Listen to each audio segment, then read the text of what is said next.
Hello, I'm Jesse, and I am going to be reading from The War That Saved My Life. I'm going to be reading chapter 17, but let's do a little recap from chapter 16. So, let me go back. So Ada comes back to the house, and she is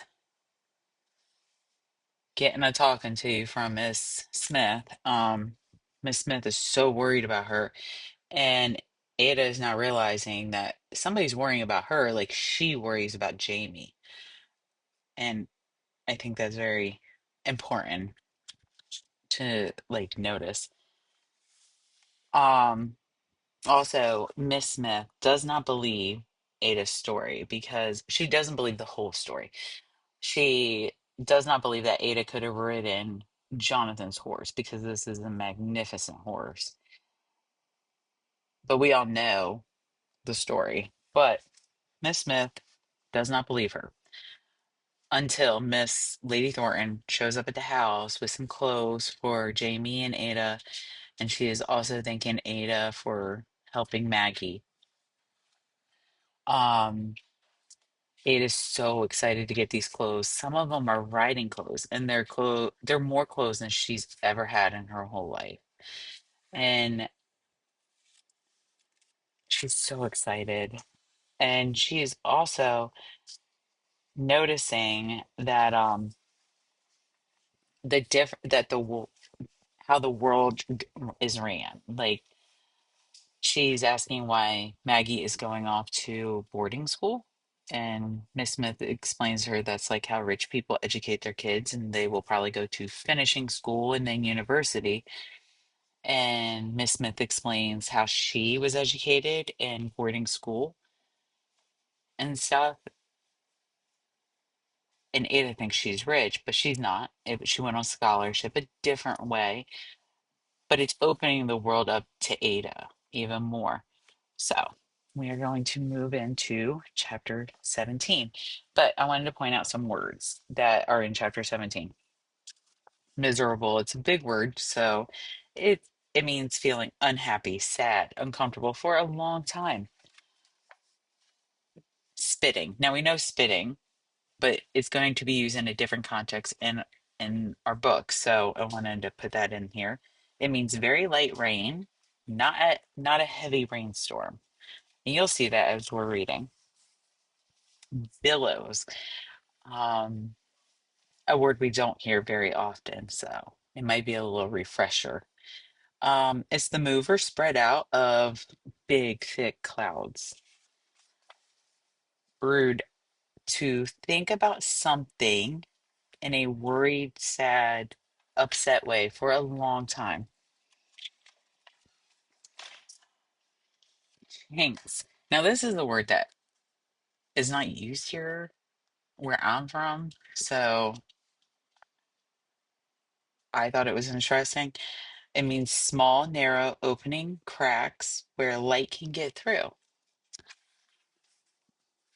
Because this book takes place in a different country, so some of the words are going to be different. Feeble, it's a older term that's not used really much anymore to describe people, but back then they used these kind of terms a lot. It's not a kind term to use, and it just means you are not able to think or learn well. Stout, strong, thick, and sturdy. Hankering, you have a strong want or craving for something. So let's start with chapter 17.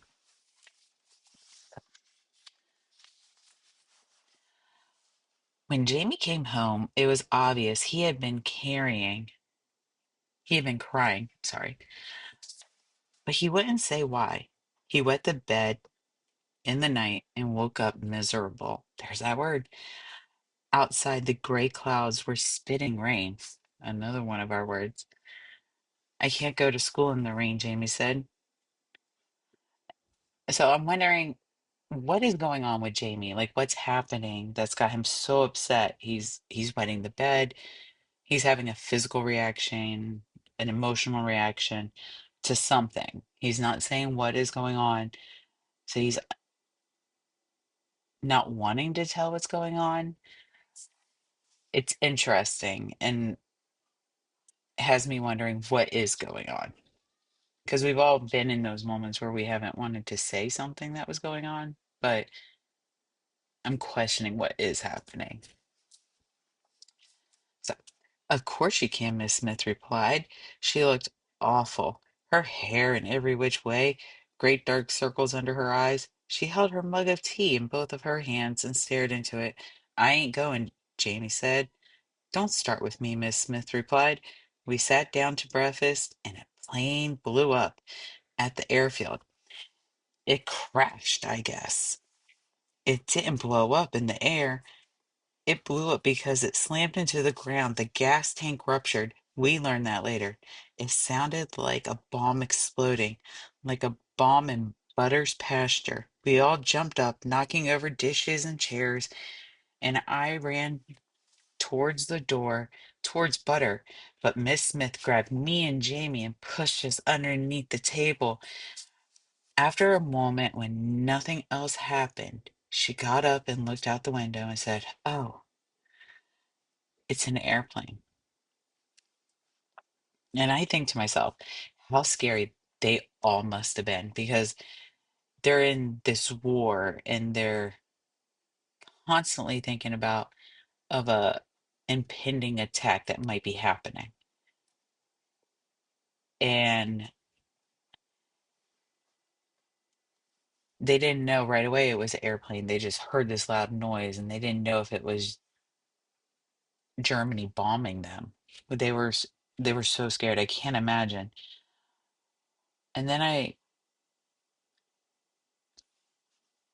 realized like Miss Smith protected those kids. She grabbed them, hid them underneath the table, and she protected them like a mom would protect her kids. And I wonder if their real mom would have done that for them. And I question that. Um, and then the relief that she must have felt knowing that it was just this airplane. It was terrible, but it was just an airplane and they weren't being attacked. I live on a Marine Corps base and we always have low flying airplanes. And so we're kind of used to the noise and stuff. I can't imagine hearing that. It would freak me out. Under the billows of black smoke across the road, we could see orange flames and twisted metal pieces. Jamie cried out and would have ran to the airfield, but Miss Smith held him back. No civilians, she said. No civilians, not now. See, they're getting the fire out. We could see servicemen and women, tiny in the distance, working frantically around the burning plane. Who was the pilot? Jamie asked. Who was the crew? We don't know them, Miss Smith said, stroking his hair. I knew them, Jamie said. I wasn't sure how Jamie could have known them. There was a big fence around the airfield now, and he knew he wasn't allowed to go there. Though, of course, that wouldn't really stop him. But I didn't say anything. I wasn't going to call him a liar over a dead airman. I wonder what kind of plane it was, Miss Smith said. A Landsander, Jamie said. A transport plane. It could have had 10 people on board.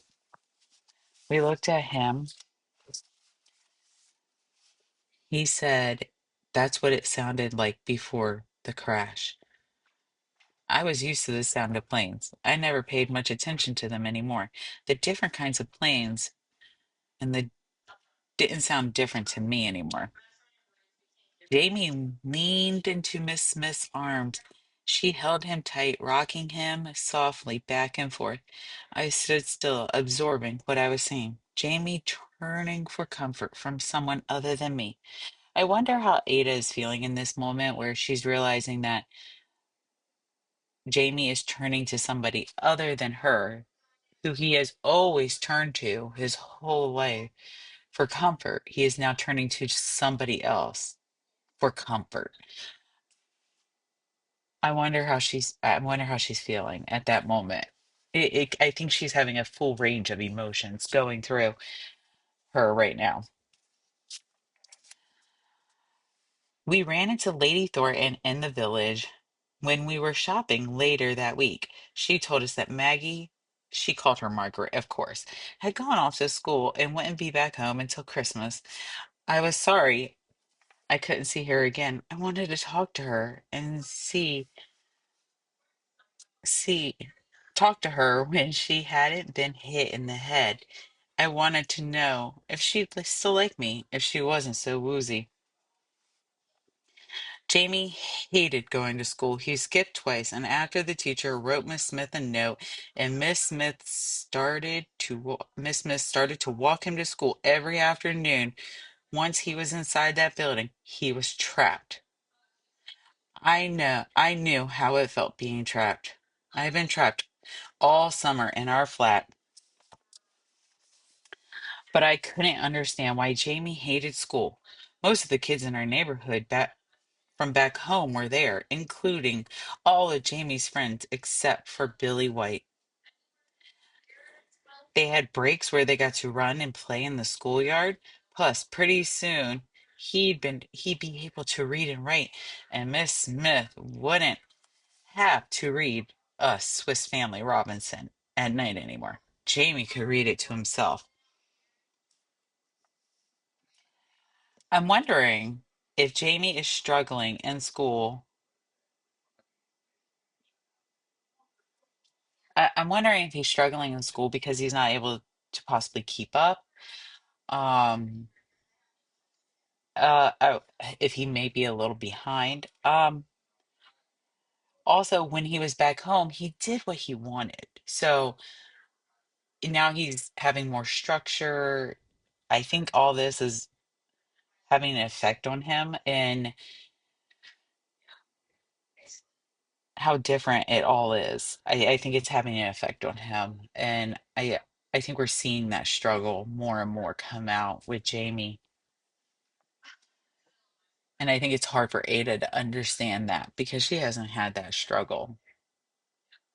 She's having a very different experience than Jamie is at this moment. Um, I don't want to talk about it, he said.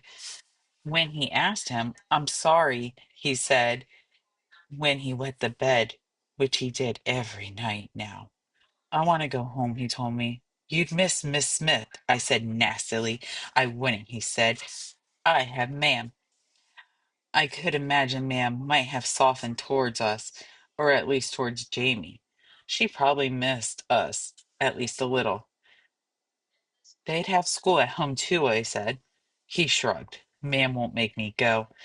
I knew this was probably true. Meanwhile, Miss Smith was in a fit because ma'am hadn't responded to any of her letters. She asked me, does your mother know how to read? I shrugged. How would I know? Surely there's a social worker, priest, someone who could read it to her and write out her reply.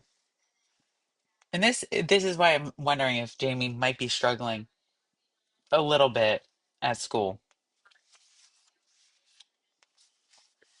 Probably there was, but ma'am would never ask them. Why does it matter? I asked. So as long as ma'am knew we were here and could come get us when she decided to.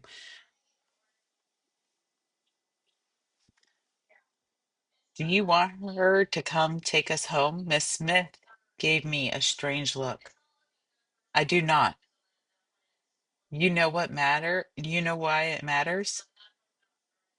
I didn't. Sometimes I was so angry about everything. I didn't know. I find this very interesting that Ada is asking Miss Smith, do you want us not to be here? Do you want us to go home? And Miss Smith is saying, no, I don't. I want you guys here, but this matters. And I,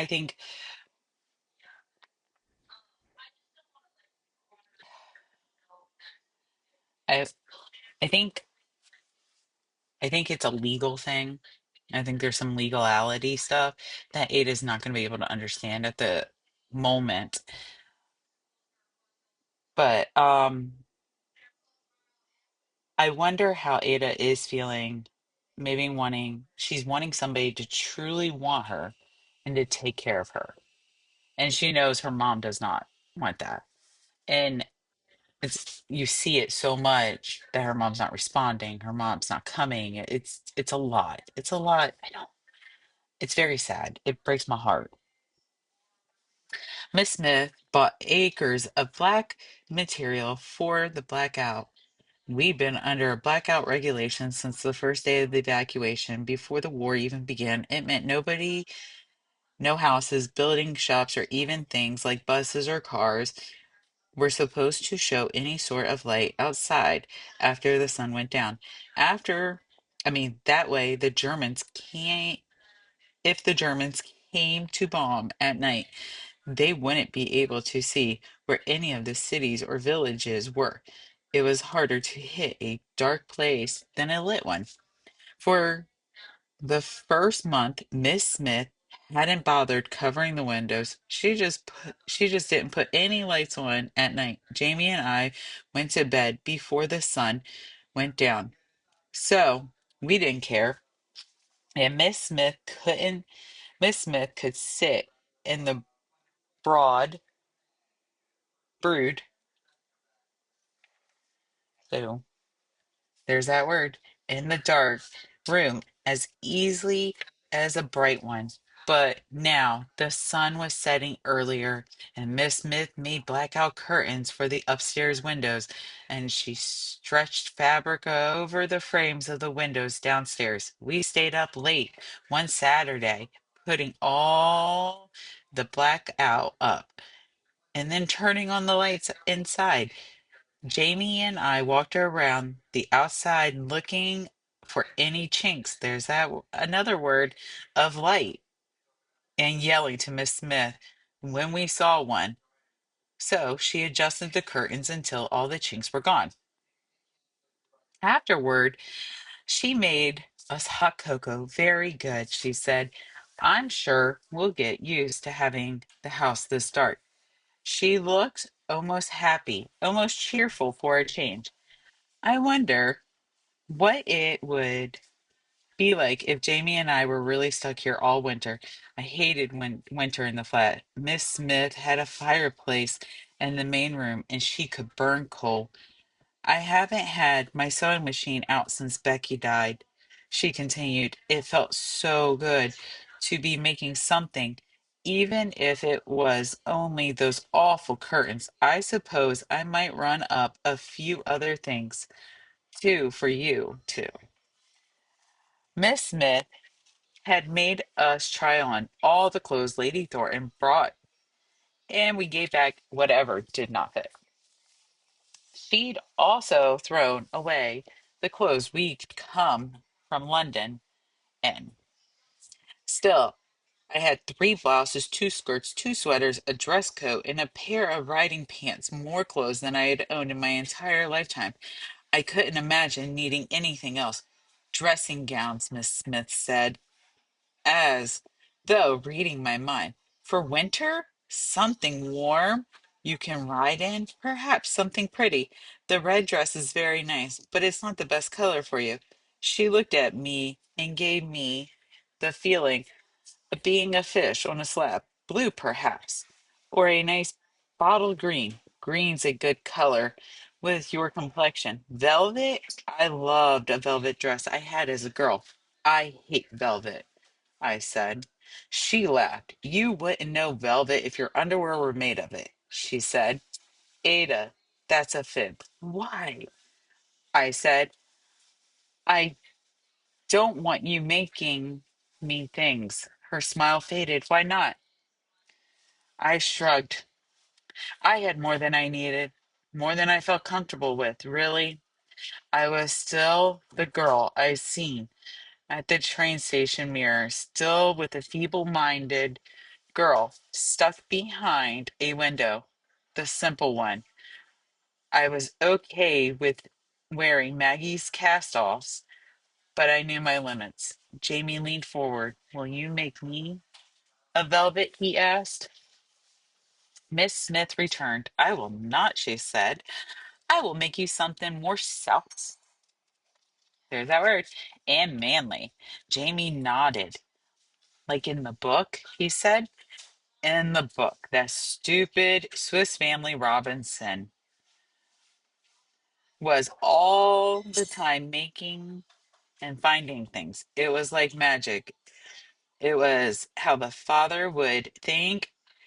It was a shame they didn't have any wheat for bread. And next thing you know, he stumbled into a whole wheat field, or a wild pig would run out of the forest just when they got a hankering for bacon. There's that word. They build a mill to grind the wheat into flour and a smokehouse for the pork, and out of nails and wood they just happened to have on hand. Jamie loved it. He begged for more and more of the story every night. I was tired of those idiots living on an island with everything they ever could want. I didn't care if I never heard another word. I wonder why she does not like Ada doesn't like the Swiss Family Robinson book so much. Maybe it's because they seemed happy and they had everything and they didn't have to worry about anything else.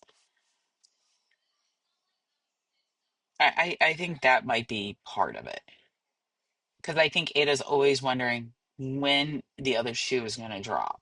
Like, when is the bad thing going to happen? Because nice things are happening, but something bad is coming. I think that's what Ada is thinking in her mind.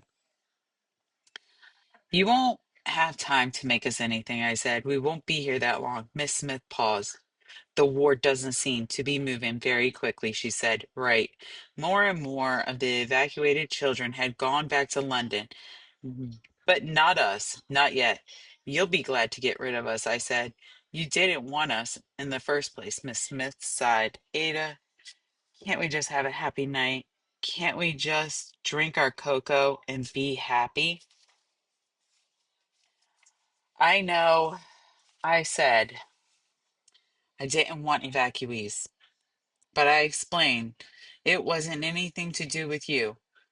I didn't not choose you. I hope Ada understood that because I can come off a little, it's a little wordy and it can come off a little confusing to a young person. Everyone else did. I put my mug down. I hate cocoa, I said, and I went to bed.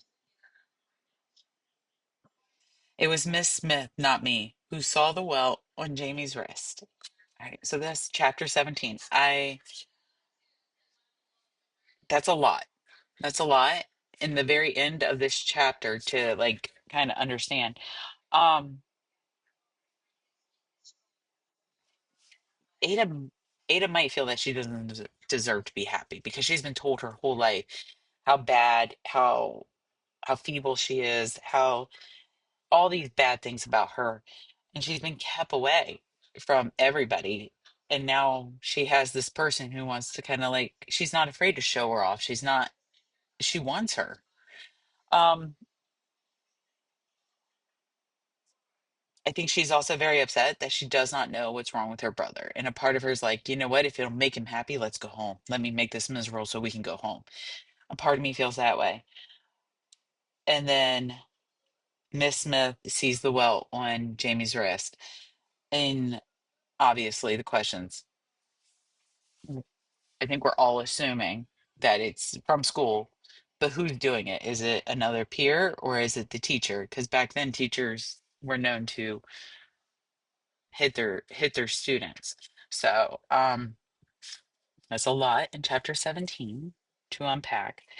And I can only predict what's going to happen in chapter 18. I hope Miss Smith kind of becomes an advocate for Jamie and keeps pushing with Ada to let Ada know that she's wanted by somebody. Um, and that is it.